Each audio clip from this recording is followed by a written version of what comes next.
ఒక వ్యక్తి లోటు బలంగా తెలుస్తుంది. సోదరులు గౌరవ మంత్రివర్యులు ఐటీ మంత్రివర్యులు శ్రీ నారా లోకేష్ గారు లేని లోటు చాలా బలంగా తెలుస్తూ ఉంది. ఒక 3-4 సంవత్సరాల క్రితం మీరు ఎగ్జామ్స్ రాసి మీకు ఉద్యోగాలు వచ్చి కూడా మీకు నియామక పత్రాలు ఇవ్వకపోవడం, దాన్ని కోర్టు కేసులు అవ్వడం, ఈ రోజున ఇన్ని వేల మందికి దాదాపు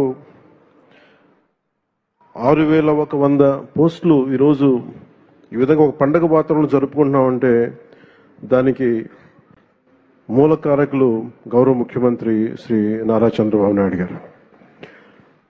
నేను మనస్ఫూర్తిగా వారికి కూటమి ప్రభుత్వం రావాలి అని ఎందుకు ఇంత తపన పడ్డాను అంటే, మీ బంగారు భవిష్యత్తు పాడవకూడదు. మీలో ఎంతమంది ఇందాక ఒక్కొక్కరితో కథలు వింటా ఉంటే మీ 6,100 మంది దాదాపు 4 లక్షల పైచిలుకు యువత ముందుకొచ్చి పోటాపోటీగా ఎగ్జామ్స్ ప్రవేశ ఉత్తీర్ణ పరీక్షలు చేస్తే దాంట్లో కేవలం 6,100 మాత్రమే సెలెక్ట్ అయ్యారంటే అంత టఫ్ ఎగ్జామ్ ఇది.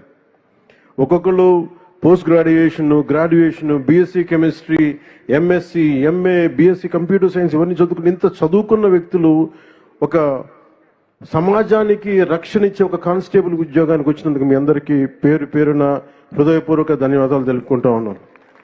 ఇది నాకు ప్రత్యేకించి మొన్న ఈ మధ్యన గౌరవ ముఖ్యమంత్రి గారి సూచనలతోటి ఆయన అసెంబ్లీలో మేము మన ప్రమాణ స్వీకారం చేసిన తర్వాత మొట్టమొదటి అసెంబ్లీలో మేము ఒక మాట ఇచ్చాం. ఆంధ్రప్రదేశ్ సుస్థిరత కోసం, యువత భవిష్యత్తు కోసం మేము నిలబడతామని. ఎక్కడా కూడా వ్యవస్థీకృతం అయిపోయింది అవినీతి అనేది. అలాంటి వ్యవస్థీకృతమైపోయిన అవినీతిని మేము చిత్తశుద్ధిగా దాన్ని లేకుండా చేస్తాం, ఒక ప్రయత్నం చేస్తూ ఉన్నాం.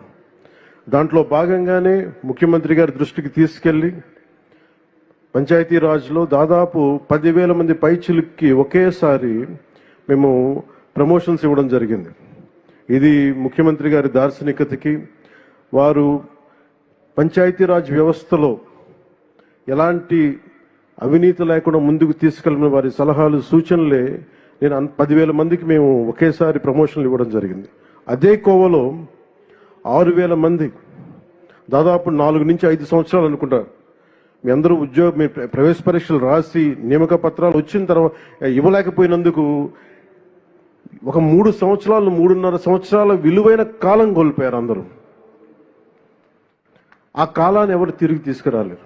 డబ్బు తిరిగి రావచ్చు కానీ కాలం, ఎందుకంటే 6,000 మంది మీరు మాట్లాడుతూ ఉంటే ఒక్కొక్కరు ఇక్కడ కూర్చున్న 6,000 మంది మీ తల్లిదండ్రులు, ఒక్కొక్కరి కష్టాలు, ఎక్కడో అల్లూరు సీతారామరాజు జిల్లా నుంచి కావచ్చు, అనంతపురం జిల్లా నుంచి కావచ్చు, అలాగే మన ఉత్తరాంధ్ర శ్రీకాకుళం, విజయనగరం. నాకు నుంచి అదే అడుగుతున్నాను. మన హోంమంత్రి అనిత గారిని, సోదరు అనిత గారిని అడుగుతా ఉన్నా, ఎందుకు ఎక్కువ మంది శ్రీకాకుళం, ఉత్తరాంధ్ర ఎందుకు ఎక్కువ చెప్పలేదు, మిగతా జిల్లాల నుంచి రావట్లేదంటే, నాకు మిగతా జిల్లాలు మా గౌరవ ముఖ్యమంత్రి గారు కూడా చెప్తున్నారు, మిలిటరీకి సర్వీసెస్కి ఎక్కువ మన ఉత్తరాంధ్ర జిల్లా నుంచి వస్తాయని చెప్పి. ఉత్తరాంధ్ర నాకు అనిపిస్తే ఒకసారి భరతమాత గుడి కూడా అక్కడ ఉత్తరాంధ్రలో ఉంది. అంటే మీరు సమాజం కోసం ప్రకాశం, కాకినాడ, ఒక జిల్లా, అన్ని జిల్లాలు మనే, ఒక జిల్లా ఎక్కువ ఒక జిల్లా తక్కువ కాదు. కానీ సత్యసాయ ఏ జిల్లా ఎక్కువ కాదు, ఏ జిల్లా తక్కువ కాదు, అన్ని సమానం. గౌరవ ముఖ్యమంత్రి గారు ఎంత ప్రేమ లేకపోతే మీ సత్యసాయి జిల్లాకి ఎన్ని పరిశ్రమలు పట్టుకొచ్చారు, అలాగే ఎంత ప్రేమ లేకపోతే మన ప్రకాశం జిల్లాకి జేజేఎం పట్టుకొస్తారు. ఏ జిల్లా అక్కడ బాపట్ల అన్నా, గుంటూరు అర్బన్ అంటున్నారు, అనకాపల్లి, తిరుపతి, 1-2.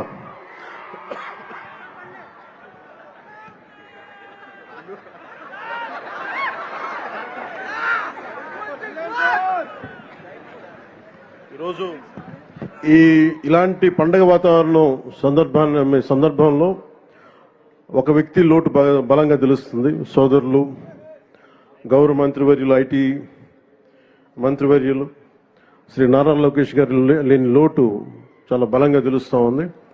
ఎందుకంటే ఇలాంటి ఒకేసారి ఇంతమందికి ఇవ్వాలని చెప్పి మెగా డిఎస్సి కూడా ఆయన ఆధ్వర్యంలోనే చేయటం, అదే తరహాలో ఇది కూడా ఇవ్వటం మనస్ఫూర్తిగా వారి ధన్యవాదాలు. వారికి నా మనస్ఫూర్తిగా నా అభినందనలు తెలియజేస్తూ, వారి లేని లోటు చాలా స్పష్టంగా ఉందని తెలియజేస్తూ మీ అందరికీ కూడా, మీ అందరి తరపున వారికి నా ధన్యవాదాలు తెలుపుతా ఉన్నాను.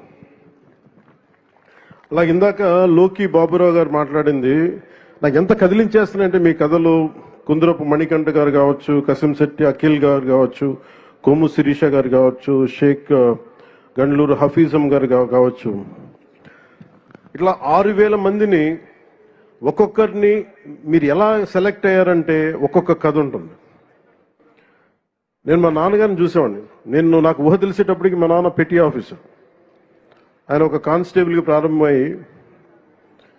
మా కోరిక ఏంటంటే, మా నాన్న వచ్చిన ప్రతి ప్రమోషన్ మా ఇంట్లో పండుగ ఉండేది. ఎప్పుడు ఎస్ఐ అవుతారు, ఎప్పుడు ప్రిన్సిపల్ ఎస్ఐ అవుతారు, ఎప్పుడు సిఐ అవుతారు, ఎప్పుడు ఒక ఏఎస్ అసిస్టెంట్ ఎక్సైజ్ సూపరింటెండెంట్గా, ఇవన్నీ మేము వెయిట్ చేసేవాళ్ళం. ఎప్పటికప్పుడు ఎగ్జామ్స్ రాస్తూ ఉండేవాళ్ళం, డిపార్ట్మెంటల్ ఎగ్జామ్స్. సో మీకు డిపార్ట్మెంటల్ ఎగ్జామ్స్ ఉంటాయి అంటే మీ చదువు కానీ మీ లెర్నింగ్ కానీ ఎప్పటికీ అవ్వదు. It's an on going learning process. నాకు మీ అందరినీ చూస్తే నాకు ఎంత ఆనందంగా ఉందండి. ఇందాక గౌరవ ముఖ్యమంత్రి గారితో నాకు అవకాశం లభించింది. మీ అందరినీ చాలా దగ్గరగా చూసే అవకాశం, మొత్తం అన్ని జిల్లాల నుంచి ప్రతి ఒక్కరిని నమస్కరించడానికి, మీ తల్లిదండ్రులతో మాట్లాడటానికి ఎంత ఆనందం అనిపించిందంటే, నాకు మీ కళ్ళల్లో ఆ ఆనందం నాకు నా తల్లిదండ్రులను చూసుకున్నట్టు అనిపించింది. మీ అందరిని చూసాను, అంత అద్భుతంగా అనిపించింది నాకు. ఇక్కడ ఎంత కదిలించేసిందంటే ఒక్కొక్కరి కథలు. అలాగే గౌరవ ముఖ్యమంత్రి గారు నాకు ఆదేశం ఇచ్చారు ఇందాక, లాకే బాబురావు గారి ఇంటికి, మన గ్రామానికి రోడ్లు లేవు, మీరు ఖచ్చితంగా దాన్ని చేయాలంటే గౌరవ ముఖ్యమంత్రి గారికి నేను ఈరోజు సభాముఖంగా మాటిస్తున్నాను. వెంటనే దానికి రోడ్లు వారికి వేసే కార్యక్రమాన్ని శాఖకు నేను తెలియజేస్తాను.